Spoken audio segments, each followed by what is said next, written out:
I'm Igor Kheifets, and this is the List Building Lifestyle, the podcast for anyone who wants to build a wildly profitable email list working from home. If you'd like to make six figures, travel the world, and help people improve their lives in the process, this podcast is for you. I also invite you to claim a free copy of my best-selling book, The List Building Lifestyle: Confessions of an Email Millionaire, at igorsbook.com.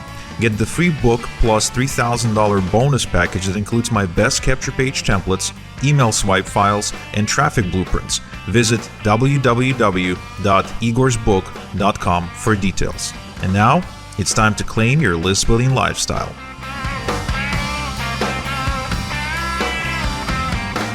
Welcome back to the List Building Lifestyle. I'm your host, Igor Kheifets, and today I've got a special guest, my friend John Bejakovic, who's an A-list copywriter who constantly writes copy for 7- and 8-figure businesses in the supplement space, the real estate investing space. And today I've invited John to help us understand how to better use metaphors, analogies, and even parables in your copy in order to get more out of every email, out of every sales letter, out of every video, and out of every single piece of content you're going to publish moving forward. So, John, thank you so much for being here. I'm excited to have you on the List Building Lifestyle. Thanks, Igor. It's great to be here. Yeah, and it was quite a journey to get you on as well, because you're a true nomad, aren't you? You've been traveling a lot. Yeah, it's true. I've been moving around for the past couple of years, but the last couple months, or more than a few months, I've been settled down. So now I'm in Barcelona in Spain, and I'm planning to stick around here for the foreseeable future. But I've had a good run of moving around and living the nomad copywriter lifestyle. Yeah, that's what I really love about copywriting. You know, when I first came across copywriting, I was fascinated with the idea that you can put some words on paper, or in my case, it was, already in the digital age. So you could put some words on a page and people will send you money over the internet. So naturally, I gravitated to things like email marketing because, again, you send out an email to a bunch of people and money comes the other way. So that was always fascinating. And when I was able to finally make it work, one of the first things that I've done was, of course, start traveling. And it got even better when I was in a hotel in Czech Republic and I was doing some email work in the morning while my wife was out and about in the old city in Prague, and there was money coming in. So I really couldn't really understand how it works. Like, even couldn't believe, like, it had to pinch me because I was like, wow, look at that! I'm on vacation. I'm in a beautiful, gorgeous place. I'm free to roam. I'm like enjoying life, and money's coming in, and I don't have to do any manual labor to get it. So how is it for you, like, as a full-time copywriter, very accomplished, successful copywriter who's often being mentioned by other copywriters in their newsletters, somebody who's obviously, I would say, a role model, as far as email copy is concerned, for sure. Definitely for me, I think your newsletter is one of the best out there right now, at the top over there with people like Ben Settle. How is it? Like, how does it feel to just travel around the world, be in a different city every month, have money magically appear in your bank account by doing some writing, and basically have all this freedom of choice, freedom of location independent income, stuff like that? I mean, yeah, everything you said is absolutely true. So I feel like, I come from a background where I was working in an office and I had an IT job. And honestly, for years, I lusted after the idea of having an income where I didn't have to sit in an office. I didn't have to pretend to work. I didn't have to come to the office in the morning and leave at night. And it's dark in the morning and it's dark at night when I leave. So I feel like all of those things have been huge for me. And it's been a really big part of my life. And I got lucky with copywriting. I started out working for a very low wage, and I built that up to the point where I was getting paid a very high wage for the work that I was doing, much more so than, I'm sure that any office job that I would have ever had. So that was very nice. And then I think this other thing that you mentioned is absolutely true, which is, in copywriting, you can, if you're working as a freelance copywriter, you can get paid, a sizable fixed fee or wages. But then oftentimes a lot of the businesses in this industry, they are willing to give you a share of the profits as well. Or, once you learn about copywriting and marketing, you can start your own business, which is sort of what I've done with my newsletter, my copywriting training. And and yeah, it's magical. It's magical to write an email, send it out in the morning, and go about throughout your day, and then just get notifications as you're sitting outside, and it says like, oh, okay, another few $100 rolled in, and you haven't done anything since the morning. Yeah. It's a great way to live. Yeah, I call them the magic money emails. I just love, like, I really think it's the best job in the world. Obviously, maybe not as fulfilling as being a doctor and saving lives, but it's still pretty badass because sometimes when the opportunity presents itself, you can just go. You can just take advantage of it. Like, I just heard that my favorite soccer team, Man United, is going to be playing Barcelona as a part of the European Cup, and so I'm planning, to go on a trip soon that will basically entail several games on like a round tour.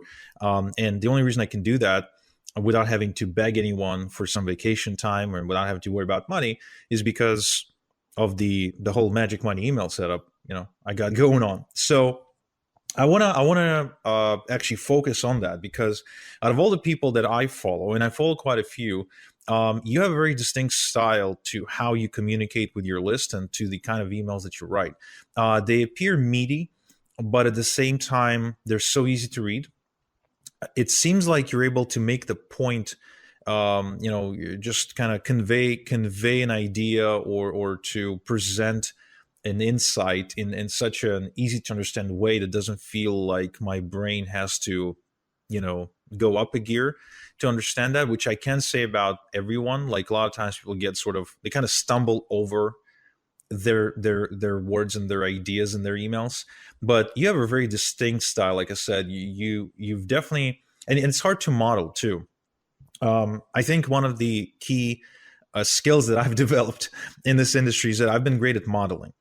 Sometimes it's a flat out copying, but I have been pretty good at modeling people. And with you, it's so fascinating that I can't seem to really nail down your system. I can't seem, although I do know there is one, like no copywriter who produces as much content as you just writes out of nothing, right? There's always a system.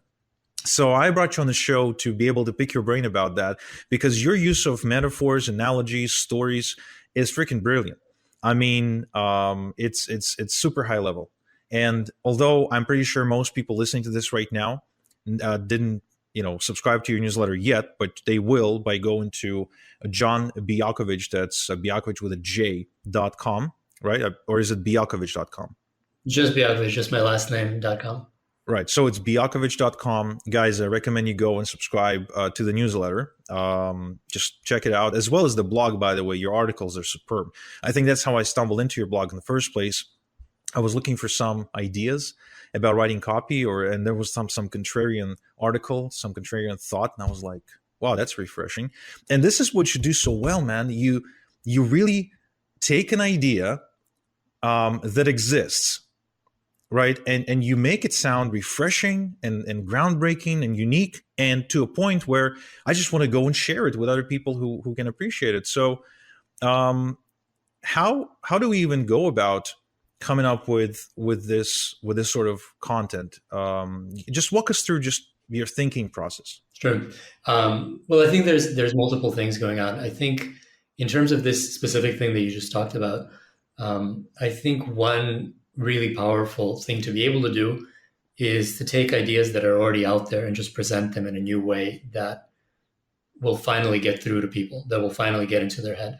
And I think, the topic that we're discussing today, analogies and metaphors, is probably the best way that I know to do that. So, there's a lot that goes into copy, and there are a lot of things that I have tried doing and a lot of things that I still do. You said about modeling other people, and that's something that I've definitely done very heavily. I've looked at other copywriters. I've tried to break down what it is that they do. I've very consciously applied what they do in my own writing. And then if you do that over a period of time, the things that they do become kind of second nature to you. And you also find ways to twist it and make it your own. And I've definitely done that, and it's become, like you say, maybe a unique style for me. But metaphors and analogies are things that I see the very best writers using. Um, and yet it's not discussed very much. It's not taught very much. I don't feel like there are courses out there about it. And yet, the most effective, the most successful people out there are very consciously using metaphors and analogies. And that's what I modeled very, very consciously myself, and again, I think the core thing is that it's just a very effective way of persuading people, of presenting an idea. So if you think of any idea that you might have, which might either be a tired idea that's been shared 100 times before and that people aren't that interested in hearing, or which might be a rather subtle idea and a complicated idea that you might, if you try to present it directly, it might be difficult to get across.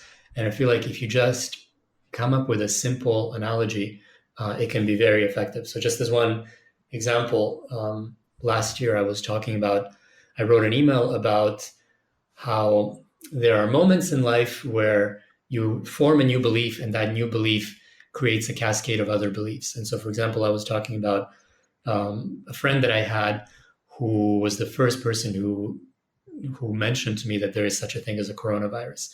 And that friend was a hypochondriac, and he was always reading conspiracy news, and that thing influenced how I saw the entire pandemic following after that. But that was a story. But instead of just having that story, I introduced an analogy, and I talked about watershed beliefs, the way that there's a mountain, and that whether a single drop of water forms at the top of that mountain and runs either the left side or the right side, and then it picks up more and it becomes a little bit of a stream. And at the beginning, it's very easy to change the course of that little drop of water. But once it becomes kind of a gushing river of belief further down the mountain, it becomes very hard to either stop it or change it or redirect it. And I got a lot of response to that email and to that image from a lot of people who maybe would have disagreed with me and who would have disliked that I was talking about coronavirus and COVID and all of that stuff. And I feel like this is a great example of how, one simple, clear image in people's minds, which is not just an image of what you're talking about, but which is an analogy, it creates this moment of insight and understanding in people's heads, which is very different from any kind of other type of persuasion. And so in many situations, if I find that I'm saying something which is a little bit boring, a little bit plain, a little bit predictable, or just a little bit complicated, I will consciously go in and say, okay, this sucks. How can I make it better? And in 9 cases out of 10, the answer to how to make it better is to say, well, what is this similar to? What is this like? How can I compare this to something entirely different, where people will form that connection in their minds and say, oh, okay, I see how those two things are similar. And once that happens, it's a very powerful emotion that forms in people's heads, and it kind of colors the rest of your message and makes it much more persuasive. And like you said, it makes it so that people feel this moment of insight where they actually want to share your message with other people. And that's happened definitely in my case. I've noticed I've had my emails shared with people. People have gone and shared them in groups or forwarded them on. And oftentimes that's because I had some novel analogy that I was sharing. Yeah, and I think that's a really big point that's being overlooked. I'm a parent and I have 2 kids, and recently I met up this guy. He's an Israeli guy who recently moved to Toronto, and he's a certified genius. And he can actually go into a completely new field, spend about 20 hours in it, and get as knowledgeable in it as somebody who spent like 5,000 hours in that field. It's pretty incredible. Like, his ability to learn and to grasp is so incredible. And so this guy actually taught me something. He taught me how do you transfer talents or skills from one area or niche or industry into another.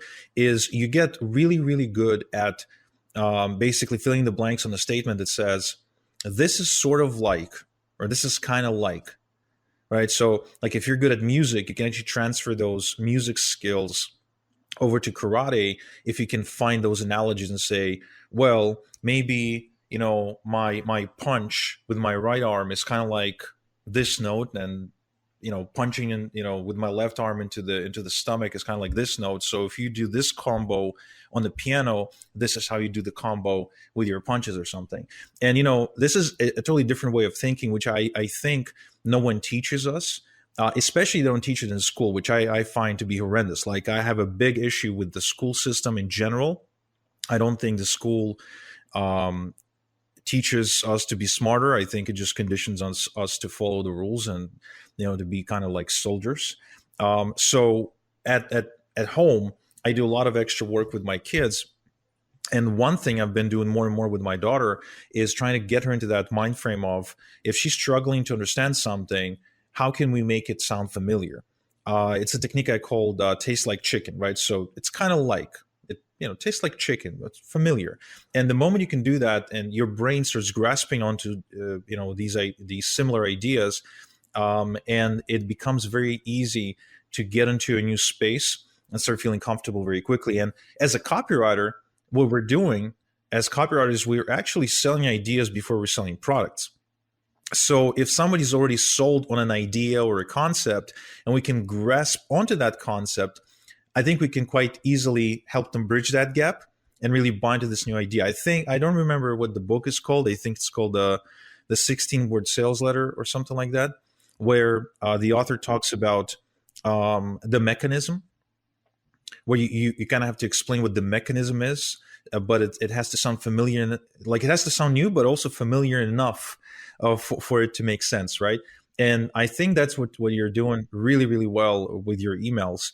Maybe you can walk us through some additional examples of some of the emails you wrote, or so we can get deeper into your thinking process. Maybe by the time we're done here, our listeners can actually come up with a few ideas themselves. Sure. So, I mean, the problem, I think, with teaching metaphors or analogies is that oftentimes it seems like there's very little you can tell people besides, okay, take two unlike things and compare them. But there are a few things that I can definitely point out that make for a good analogy or for a bad analogy. And so actually, now that you were talking, I was thinking about that. You were saying how, you're critical of the school system. And I very much agree. That was my entire experience going through school. And at some point, I actually wrote an email about this where I was talking about, how I'm critical of the school system. And I remember in some way, I made the analogy of like basically saying like, yeah, it's like school is like prison for kids. And that's something that that people would never kind of advertise this thing, like, open, when you have like an open school day or whatever it's called, like when your new parents are allowed to come in and see the school, be like, yeah, look at the way we contain your kids and, force them to do the things that we want and don't allow them to escape until a certain hour. And so that's an analogy. And I feel like in that context, it was a good analogy, but it brings up a good point that an analogy has to do several things. And one of them is that it has to have the right kind of emotional tone, right? And I feel like comparing school and prison, it has a lot of similarities, at least to me. But if you are trying to sell, for example, your school, that's definitely not an analogy that you ever want to make for parents. Parents, even though on some level they might want to think like, well, I want to make sure that my kids are learning discipline and that they're going to be contained and safe for those 8 hours, they would never want to hear the analogy, well, it's just like prison, like if you know what prison is like, our school is just like that, and the food is just as bad. School is prison for kids is a great analogy for selling a home study homeschooling program, right? Yeah. Because since the rise of COVID, there's been a lot of that. Obviously it existed before, but like there's been a spike. And I think that's perfect.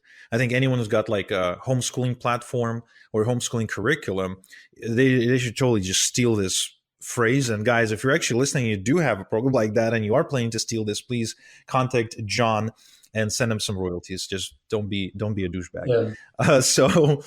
So three things you said. First, emotional tone. Yeah. Makes perfect sense. Number two? Well, a second thing that I think is really crucial is that it's something that people can that's clear, right? So that's familiar to people, that has some, that people can understand very easily, at least the thing you're talking about, and as well as the connection to the thing you're trying to illustrate. So again, prison and school is one example, but another example that I might give is um, so what the good thing about analogies and metaphors is that you can combine them with your own personal stories or with pop culture illustrations. Mhm. And so this is something I've done in my own emails. And as one example of something that's clear or where people can draw the connection is I had a an email where I used a scene from Silence of the Lambs. You know, it's this movie about Hannibal Lecter, the serial killer, and there's an FBI agent, Clarice Starling, and she has to go into the prison to talk to this serial killer, right? And there's the beginning of the movie. She goes in, she builds a little bit of rapport. She kind of like talks to the guy, makes him feel smart. He's very, very smart. He's a real genius, and he's studying her very closely. And so she's kind of being very deferential in that situation. And then once she feels she's done enough to kind of win him over, um, she says something like, "Oh, and now, Dr. Lecter, maybe you can use that great mind of yours and that great memory to help me with my case," right? And he takes a moment and he just kind of tilts his head and he said, "That won't do at all," you know. And he's basically making fun of everything she had done up to that point and all the work she had put in to kind of try to build rapport with him. And now she's very ham-handedly switching into this kind of like ask. Basically, she's trying to sell him on something. And I drew the analogy between that, which I think is a very clear scene that probably a lot of people have seen. And I made the analogy between that and how people sell online, right? And I said, people will often tell a story, a personal story. They'll go through the entire story and then they'll say, "Oh, and by the way, that's just how my program works." And then they'll get into their pitch. And I feel like I definitely know I've had the experience where I read an interesting story, which is a personal story that somebody, some marketer or copywriter is selling. And in 1 second, it switches into, you know, the sales pitch. And that brings me to my new offer. And my initial reaction always is like, "Oh, come on, you got to be kidding me. I can't believe this is so like, so ham-handed and so unrelated." And so my email was an analogy between those two things. And I told people, okay, like, and if you want to find out how you don't get caught in this trap, then whatever. And then I had some offer for them. But again, it was that analogy. And I think that illustrates the second point, which is that an analogy, the beginning part of the analogy or kind of the source has to be something that people understand, has to be something that's familiar to people. And the connection to what it is that you're trying to explain has to be clear. So you know, you have to draw it out for people so they understand it. And then the third thing that really has to happen is that it has to be novel, right? An analogy has to be novel in order to be effective. And I think the best example of that I can think of isn't necessarily my own, but I mean, again, my experiences mostly are from email. But the best example of a novel analogy that I can give you is from a very successful sales letter, which was the sales letter that launched Stansberry Press. And I don't know if you know about Stansberry, but it was this offshoot of Agora. And I think maybe a year or two ago, it sold for over $1 billion. So it's a big, big business. And it basically got started with a sales letter. And the sales letter said, "There's a new railroad across America and it's making some people very rich," right? And it was basically talking about whatever. It was an analogy between how in the 19th century people were laying down railroad tracks across the U.S. and how this led to the rise of a new breed of very rich people in the U.S. These like railroad barons. And this sales letter came out in the 90s, when a lot of the like IT infrastructure was being laid down in across the U.S. And they were saying like, okay, if you invest now, you could get as rich as a robber baron in the 19th century. And so basically it was saying there's a money-making opportunity and it's like the railroad, right? And once they explain it to you, your brain says like, wow, I would never have seen that, but it makes so much sense. And that's very novel. So the idea of a money-making opportunity, or even the idea of investing in IT stocks or telecom stocks, that's not new. The railroad is not new, but putting those two things together is very new. And I think you can compare it to maybe a different analogy, which is not even an analogy anymore, it's just a cliche, which is to say this money-making opportunity is a gold mine, right? once upon a time, it was a gold mine might have been an analogy for a money making opportunity. You can say, oh, just the same way you can go into a hole and bring up all the gold that you want whenever you want. The same is true today with whatever, some money making opportunity. But today, that analogy has been made so many times that nobody's going to have that aha moment in their head. That comparison is not new anymore. It's not novel. And so when you are choosing which two things to compare, you have to make sure that maybe you don't have to be the first person, but you can't be the 50th person to make that same comparison. So, novel, simple to understand, and yeah, so those are kind of the key things that go into an effective analogy. Yeah, I love it because I'm a big movie buff and TV show buff. Like my wife and I, in spite of being able to do pretty much whatever, like travel and stuff, we actually end up spending a lot of time in front of the TV and in the movie theaters and stuff, just watching lots of content.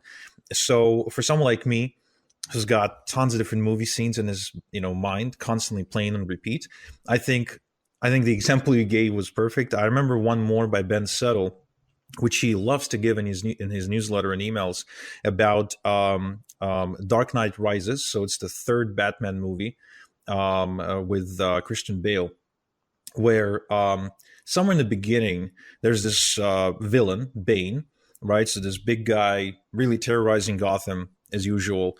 And there's some other powerful mobsters that are hiring him to do something for them. And he didn't do it. And so they're having this conversation, and the mobster, approaches Bane, and the mobster is much shorter than Bane. So he's looking up at him, but he's treating him like Bane is beneath him. And he's like, why didn't you do it? And Bane is like, I didn't like it. I didn't want to. And the mobster is like, but we paid you a lot of money. And Bane kind of picks the guy up, almost with one hand, and is like, and you think this gives you power over me? And the whole analogy is to say that even if a client is paying you money, or even if you've got someone in your business that's financially like contributing to your well-being, it doesn't mean they own you. And it doesn't mean like you have to do everything that they're saying, and therefore give away your power like that. Like money alone doesn't give people the power over you. And I think that was a brilliant analogy because of the scene as well. Like he chose a really cool scene from that movie. That movie is actually full of great scenes. I mean, the Dark Knight as well, like the second part with the Joker, with the Heath Ledger Joker, that's also full of like analogies that you can use. So I think that's brilliant. And the third point you're making, that has to be novel, that's also big. I think it's probably more important today than ever before because of how quickly we get bored with things. Like it has to at least sound new. Like there's very few things that are truly new under the sun. Even a lot of the things that are created today, just like you said, it's just a mix of two existing ideas. Right. So, self-driving cars, for example, it's a novelty, but essentially, like idea-wise, it's actually not new. It's a like, say a plane. A plane had that for a long time. It's being transferred over to the car. So I think that's brilliant. The whole a Railroad Across America promotion, right? It talks about, I believe, fiber optics cable or something. That's what the railroad, that's the physical element of that promotion. When I was studying it, and I think I studied like a year ago, I watched the video and everything, and read the sales letter, and then a copywriter explained what this is. Might have even been you. Maybe you have like an article about it or something. But Yeah, I've definitely written about yeah. So that's how I came across your work. But that was a brilliant one. And I take interest in humor writing. I even went on like a spell where I was like writing jokes every day. I wasn't planning to do any stand up like Ian Stanley or anything, but I really like the idea of injecting humor into my copy. And so I bought this book by Jerry. I think his name is Jerry Carley, and he's got like gives these 9 techniques to write jokes, because he used to write for late night TV with Jay Leno and others. And he talks about this too. He says, what is a great joke? It's connecting two things that aren't necessarily connected, right, in a new way. So you're basically saying the same thing. Like you want to create an engaging analogy, phrase, statement, or story, take two things that aren't necessarily connected and find a way to connect them, which will create that, like you said, aha moment for the reader's brain, right? Yep. Yeah, exactly. I feel like, I mean, I'm also very interested in humor, and I feel like there's a huge amount of overlap there. I feel like depending on kind of what the tone and the purpose that you have, an analogy could be very insightful, where people say like, "Oh my god, I finally get the idea," or it could just be really hilarious and ridiculous. And I feel like if you reverse engineer or model what pop comics are doing, it's very oftentimes it's very much an analogy, and doing these kinds of analogies can also be humorous. Like I remember one time I wrote this little booklet about A-list copywriters and like their commandments, and the first chapter of that, I remember I used a bit from a Steve Martin stand-up thing, and he had this thing about how he like so that he wasn't using an analogy, but he was saying he um, how he approaches girls at the bar, and he will basically like take a sip of water and grit his teeth and then like look over and walk over to the girl and be like, yeah, I make a lot of money. And that's his line. And then like I use that as an analogy to like how a lot of businesses try to like impress customers, right? So basically they go and they make some sort of like outrageous claim, and they think they're being very, very suave. And yet the reaction is going to be the same way that like a girl at the bar might just be like shocked and repulsed by how this guy is like thinking that money is going to buy her attention. In the same way businesses will, or I mean customers will be like kind of turned off by somebody making a completely over the top unsubstantiated claim. And in that case it was maybe a useful analogy in proving my point, but I think it was also funny because it was like, okay, like comparing kind of like a joke pickup line to marketing, you know. And so I think that there's definitely a lot of there's a lot of benefits to using analogies beyond just making the sale. And I think that having that influence in people's lives, or just making yourself sound more interesting, is a huge part of that. And I mean, what you were saying just now, that there's not really anything new under the sun, or very few things that are new under the sun. And I feel like a lot of people are inhibited about writing emails, or especially about writing daily emails, because they worry that, you know, I don't have anything to say. What am I going to say? You know, and I don't have anything new to say, or I don't have enough experience to say anything from my personal authority. And I feel like, you know, you could do this every day. You could come up with a creative analogy every day and illustrate a very, very kind of mundane point that people have heard 100 times, and there will be value in that email, right? And people will find that email engaging and entertaining, and they will even share it on your behalf, even though you're not, you know, the core of your message is not new, but the way you've packaged that thing up is new. And you know, there's this guy Mark Ford who wrote under the name Michael Masterson, and he's one of the people that I look up to the most in this business. And I think he said something like, you know, there are no new ideas. There's only new ways of packaging up ideas. And you know, this is a guy who helped build up Agora, and who, you know, has been responsible for multiple billions of dollars of direct marketing copy. And he says there are no new ideas. You know, there's only new ways of packaging up new ideas, and that's why there's few better ways to get your idea across than to have it wrapped up as an analogy, as a new and novel analogy. Yeah, absolutely. And I think it also makes you a little bit more relatable too, if you're able to use your own stories, like stories from your own life. But going back to your seduction example of how Steve Martin, you know, tried to seduce women, or his bit from the stand-up, I've actually been using that a lot myself in terms of like growing up. I was terrible at that. Like I was terrible at, you know, picking up girls. Like I don't think I've ever picked up a girl in my life. Like I kind of waited for something to fall in my lap, and you know, almost by accident it happened, because I ended up marrying the woman who was a sister to a guy I used to hang out with. And basically I didn't go far looking, and I'm also happy to admit that I wasn't as my history isn't rich. You know what I mean? Like, so I was terrible at that, to say the least. And after I've started my business, I've always remained interested in how is it that you seduce a woman, right? How is it that you create sexual attraction, sexual tension? And I read a lot of material on pickup art. It was essentially how I discovered the information marketing industry in the first place. I was like a customer in that space. And I read The Game.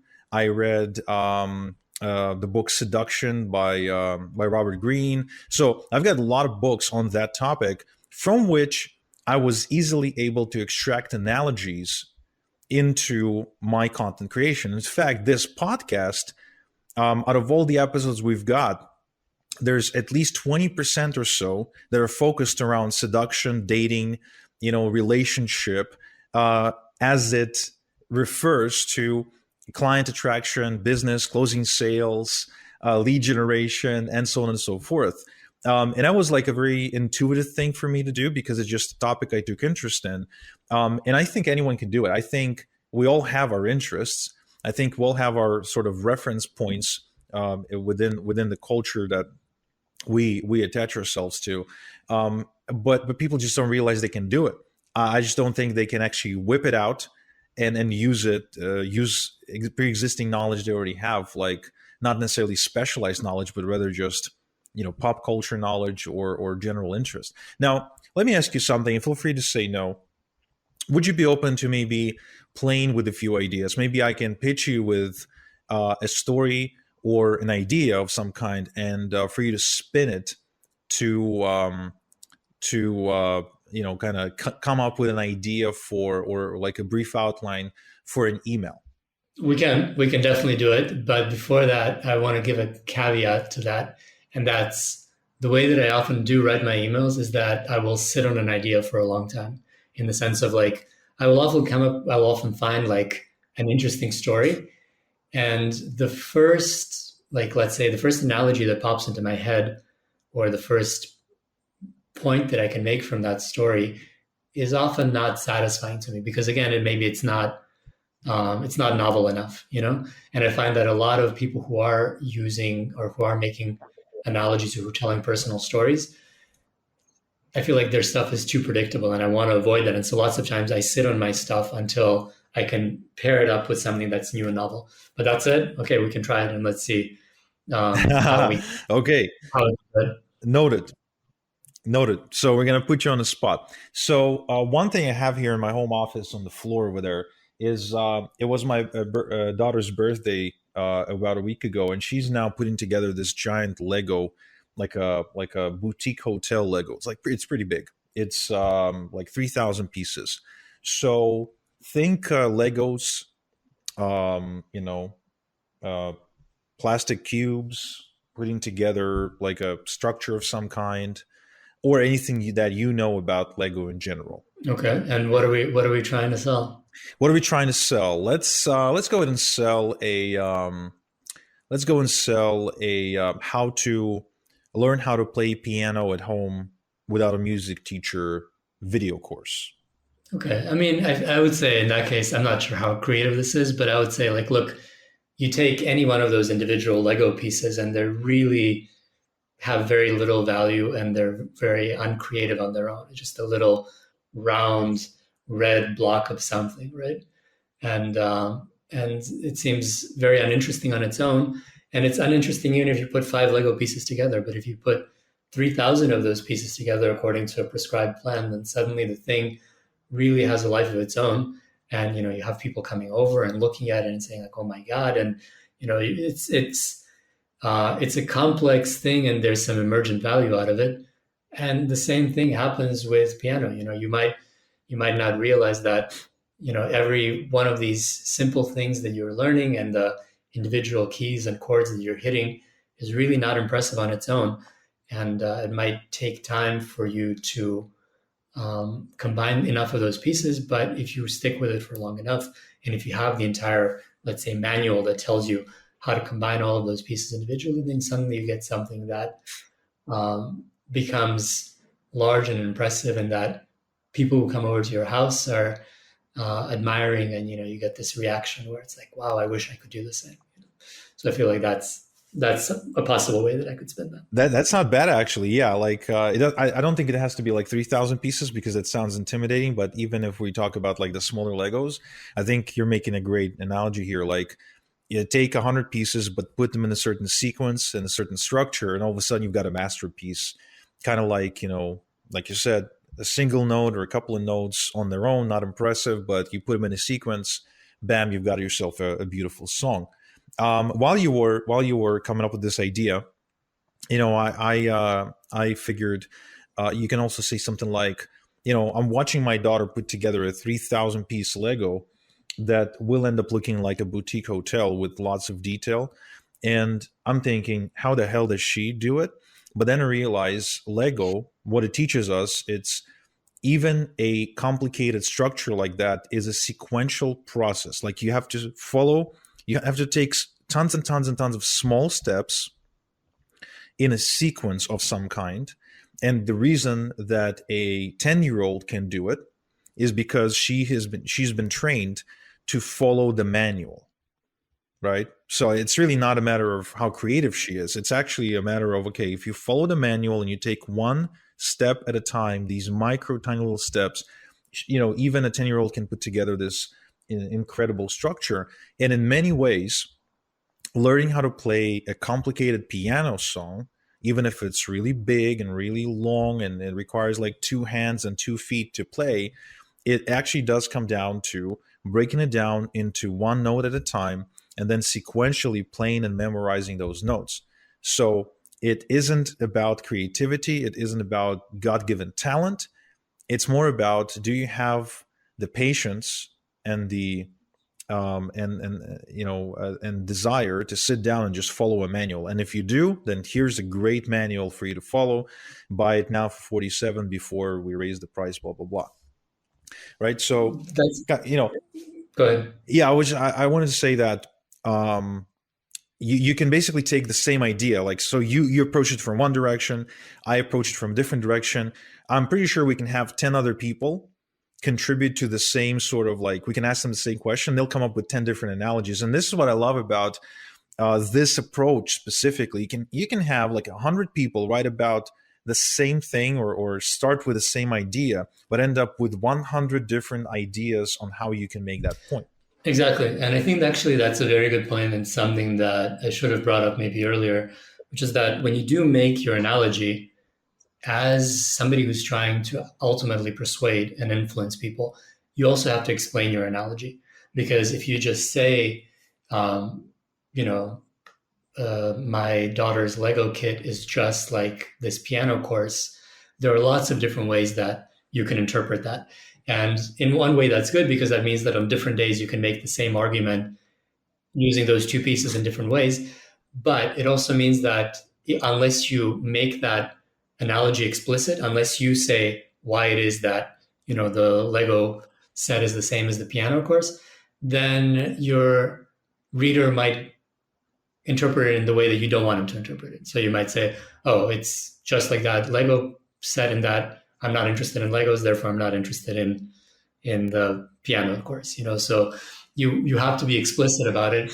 And I think what you said is absolutely right. I remember there was this training that Paris Lampropoulos, who's a A-list copywriter that I learned a ton from, he put on this training. And part of that training, I remember he had his team of copy cubs, and he was playing this game with them. And he said, okay, love is like a bathtub, right?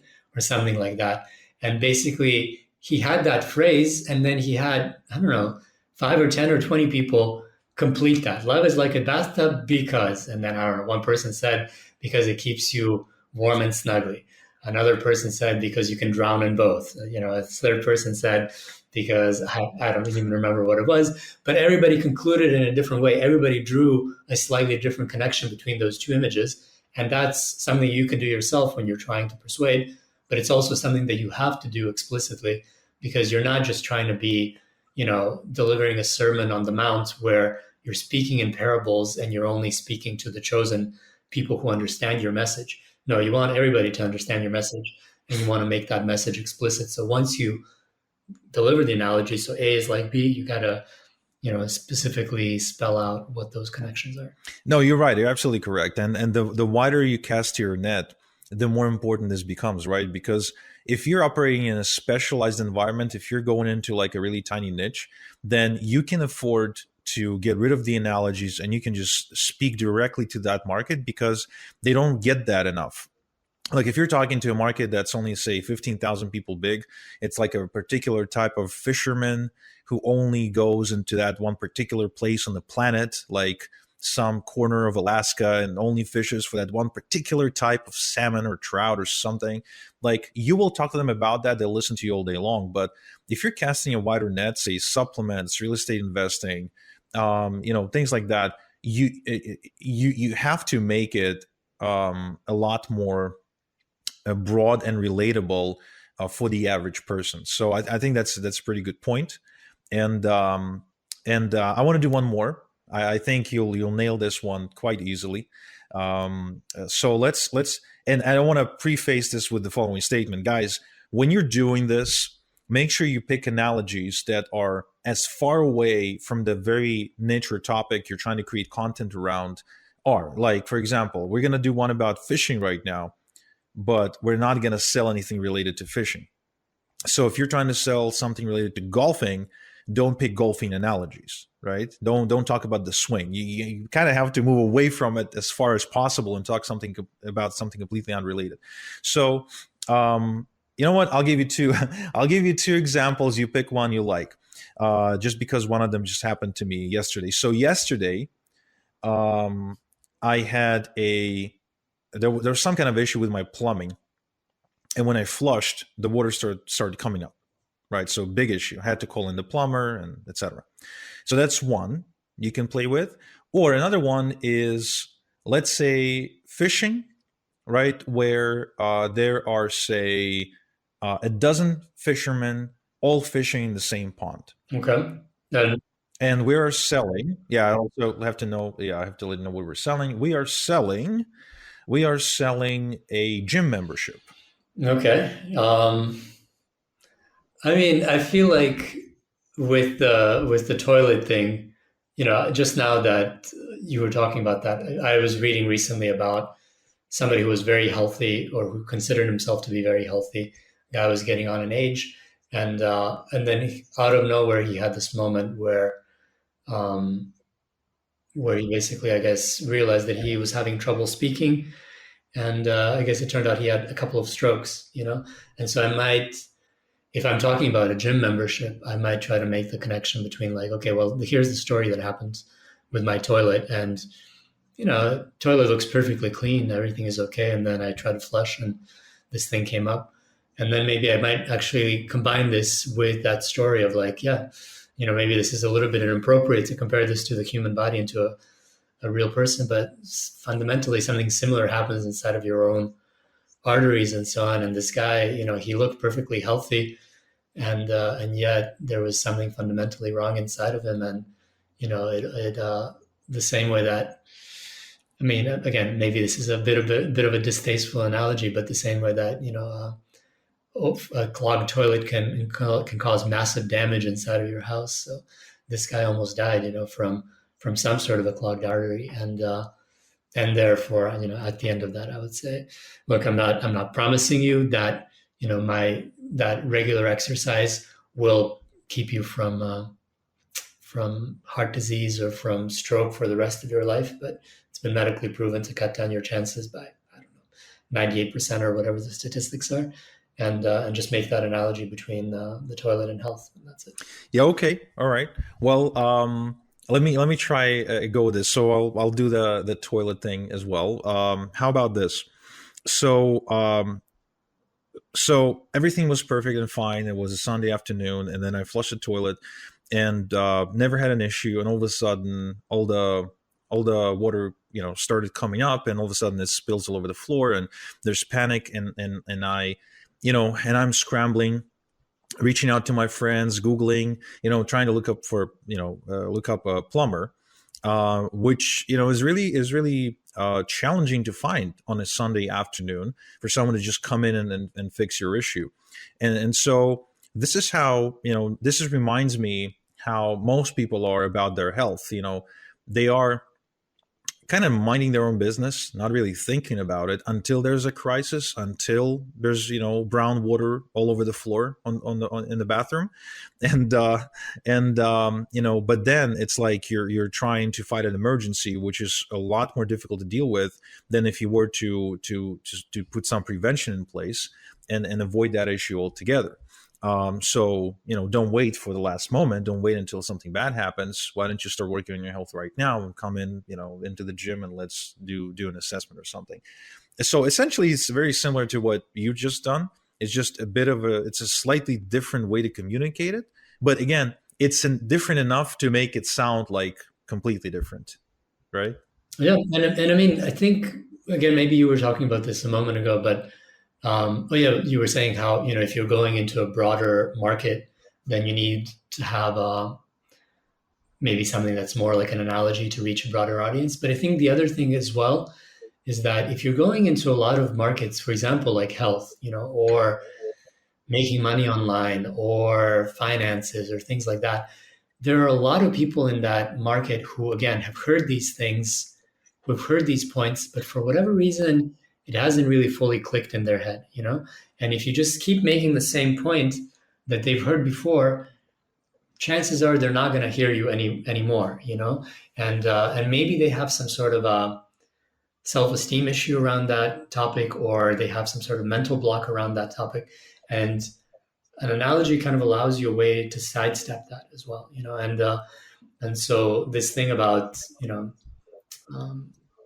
whether you use a toilet as an analogy to get people to take better care of their health, or any of 50 other things, that you could think of, whether it's, food or cars or sports or anything like that, any of those things could in some way be matched to the idea of and it's important that you take care of your health today, right? Which is something that people have heard of a million times, but by combining it with something that making some new connection, it might finally get into their head, even though they've heard it a million times before. Yes. Well, I wish we can carry on talking about this because it's actually pretty exciting and fun.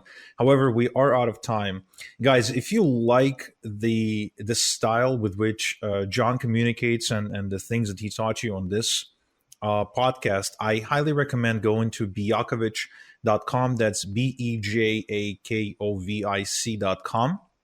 And getting on his list and then flipping through the pages of his blog, because it's full of stuff like that. It's full of really valuable, really cool insights into how to be a better communicator, how to have better influence over complete strangers over the internet, and in general, how to become a better communicator, someone who other people will be excited to hear from in their inbox every single day. Now, John also has a copywriting training program, which I believe the enrollment is closed now, or is it closed? It used to be closed. Now it's evergreen. So if anybody wants to get it, it's open. Evergreen. Okay. All right. Yeah, because I remember seeing something about the registration closing, but right now he's open for enrollment. He's open for taking students. So if you want to get more from John, I also recommend looking into his paid program.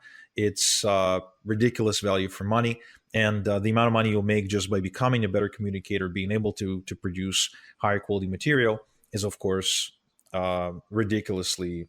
You're just going to make a lot more than you invest. With that said, we do have to wrap up. John, thank you so much for your insights today. This has been brilliant. I think many of our listeners will be re-listening to this several times in their cars while they're jogging, washing dishes and on the toilet, whatever they listen to podcasts these days. And true pleasure hosting on the show. Hopefully we'll see you on the Lisbon Lifestyle again. Thank you for listening to The List Building Lifestyle. Get access to the previous episodes, transcript of today's show, as well as other exclusive content at listbuildinglifestyleshow.com. Also remember to claim your free copy of my best-selling book at www.igorsbook.com. It explains how I made millions with list building starting from scratch. Plus, I'll give you $3,000 worth of free bonuses, including my best landing page templates, email swipe files, and traffic blueprints. Go to www.igorsbook.com now to claim your free package.